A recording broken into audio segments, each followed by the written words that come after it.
ಬೆವರ ಹನಿಯ ಸೆರಗಿ ನಿಂತ ಒರೆಸಿಕೊಂಡಾಗ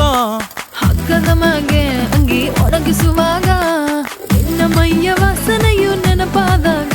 ಎರಡು ಕೈಯ ನೆತ್ತಿ ನೀನು ಚಡಿಸುತ್ತುವಾಗ ದಿಮ್ಮನಪ್ಪಿಕೊಂಡು ನಿದ್ದೆ ಮಾಡುವಾಗ ಸುಸ್ತಾಗೋಗಿ ನೀನು ಆಕಲಿಸುವಾಗ